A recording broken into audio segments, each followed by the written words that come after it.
Good day, my friends. I have another show and tell review, and as you can tell, I'm excited about this one. This one is about the Short Action Customs Nexus press, which, as you know, I cannot brag about enough. This work of art and craftsmanship is exactly what I get from Short Action Customs. From its superb design and finish to its meticulous engineering and breakthroughs, this press will leave you nothing more to expect or want. If you find this video helpful, please subscribe, hit the bell for all notifications, and leave a like. Now roll the movie. Right here we have the Short Action Customs Nexus press.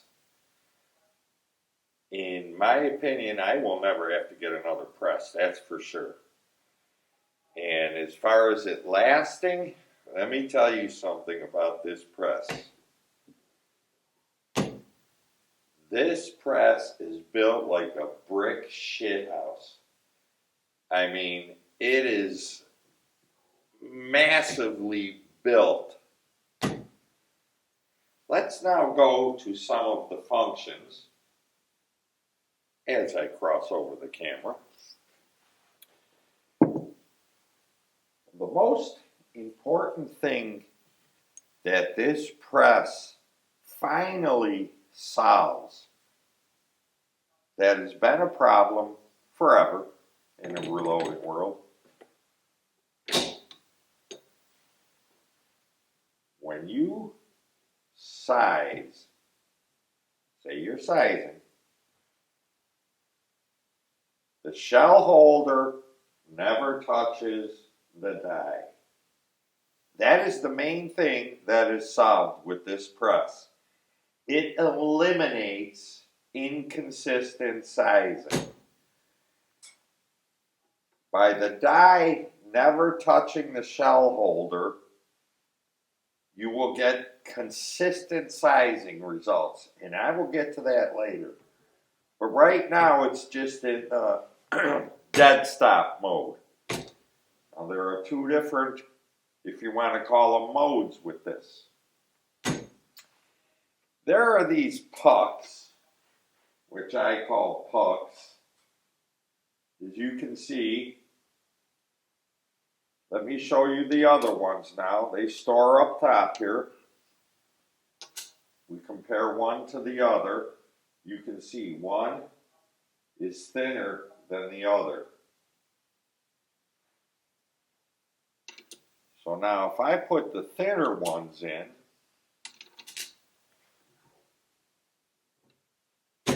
now we are in cam over mode. And the problem that everybody's been having is when you're in cam over and you come down, well, you adjust your die, blah, blah, blah, you got it all set for what you want. You come down and you cam over with any other press and you don't know how much you've cammed over. There's really no way because your die is touching the shell holder and you don't know how much force it's putting on that and what your cam over does. But with this, it's a dead stop and your die still is not touching the shell holder. It's in one place, the same place it's going to be every single time. Now that we got that out of the way, let me show you. This here is the primer tube. You can use it or not use it. You could probably put a hose on it, run it down into a bucket or something if you wanted to. But it also holds this shell plate in place. And I'm going to go to that right now. All you do is loosen this. You can take it out if you want. We'll take it out. And then you slide your shell plate out, which holds your shell holders. Okay? See that? This holds your shell holders. Now the press comes with 4 maybe 5 shell holders. Now what's unique about these shell holders, there are 2 pieces. This is the bottom piece. And see how it's dished in? It's curved, it's like a bowl. And here's the top piece, which is also curved like a bowl. And they go together like this. And you can see how it has play. Okay? So you have a little bit of free float in there. So to put these back into your shell plate, there's a bigger opening on the bottom than there is on the top. So you take your bottom piece here, put your top piece, which is the shell holder,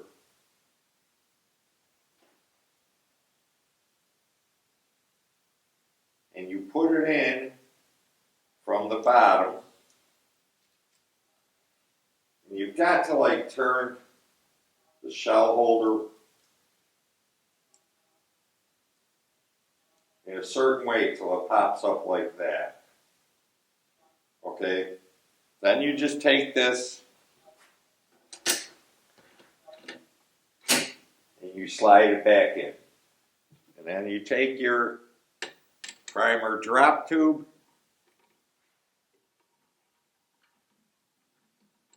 and just screw it back in. Just till it touches. Don't overturn it, don't over tighten. We all know that, and I know that. Now, there are 2 ways to do this. If you're not using the drop tube, you can take the drop tube out and your spare pucks that you're not using, there are 2 recesses behind here that will also hold it in place. I'll take these out and put them back. Now, when these come shipped, you can see on this one, it has an O-ring on it. I took the other one off. You don't have to have them on there. It's up to you, whatever you want to do. But I took it off because it's easier to drop them down into their places. Because I'm not moving this press around. I'm not worried about really losing it. But they'll hold tighter if the, as you see, I have the O-ring removed on this one too. But it helps hold it in place. Let me just show you something else.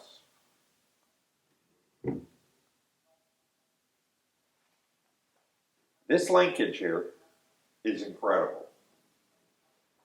I'm using just 2 fingers now. It is the smoothest, butteriest feeling I've ever seen. It is so incredibly engineered. I've never seen linkage like this.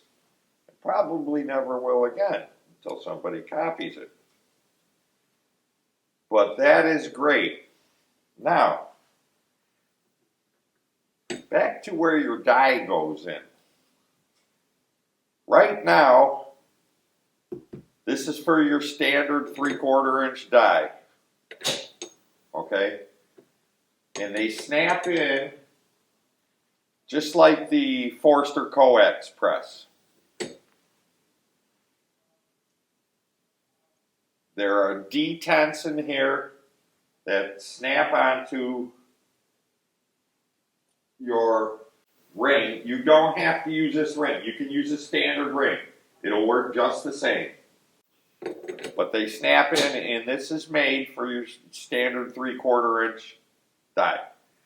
But this plate up here on top can be removed and a new one put in for 1 inch dies. I'm not sure that's out yet, but it will be available to use with 1-inch dies.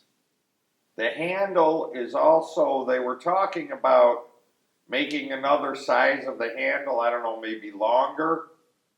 Now, I have mine mounted on a inline fabrication plate, which they make, inline fabrication.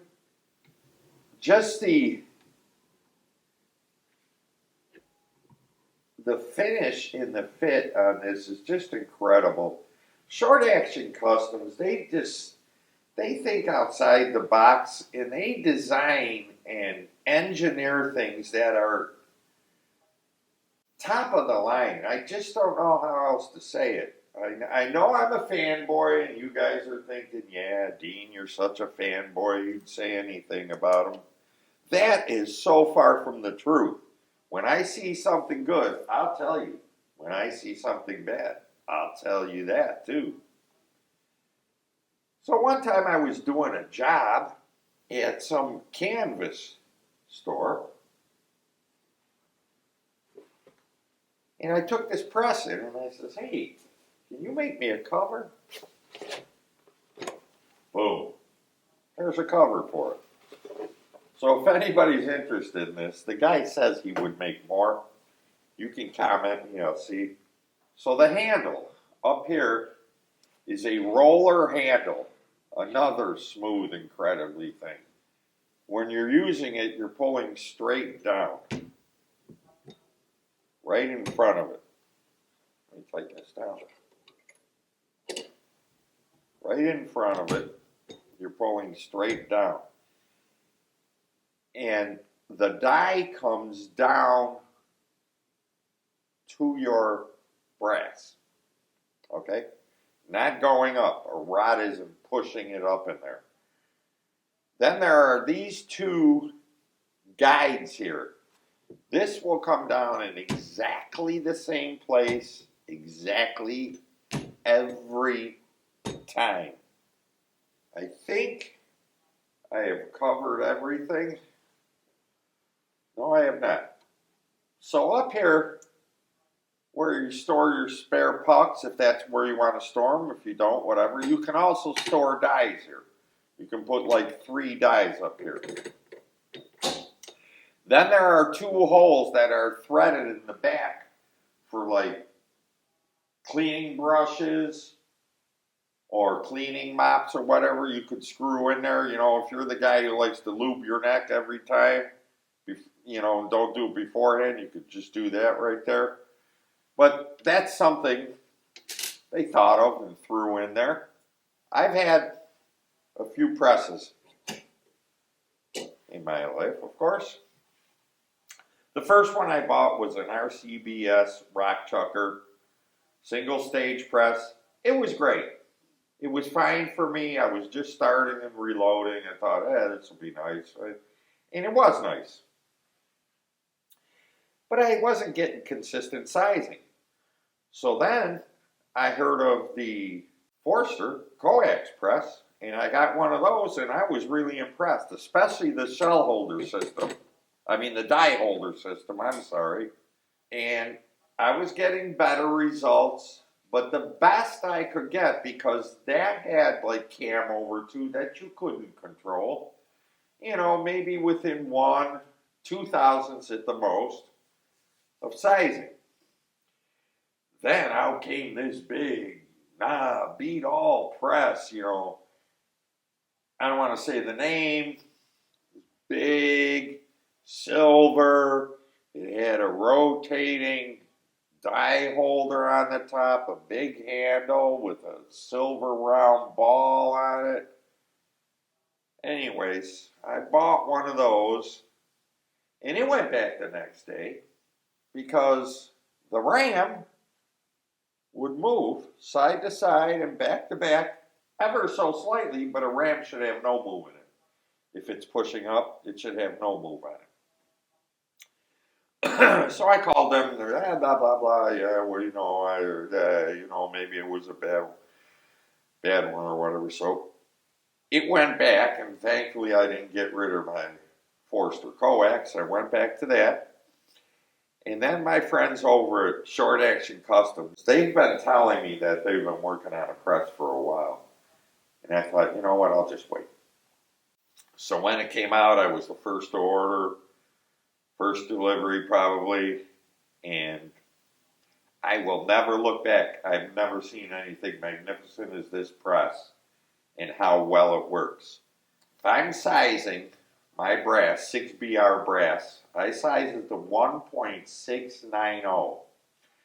I can run off 100 pieces and they will all be 1.690. Except for maybe one or maybe two that'll be 1.6905. 5/10,000ths of an inch, because that's what the caliper tells me. It's amazing. It's amazing. You know, keep the same routine, do the same things, and this press will give you the same results. Thank you very much.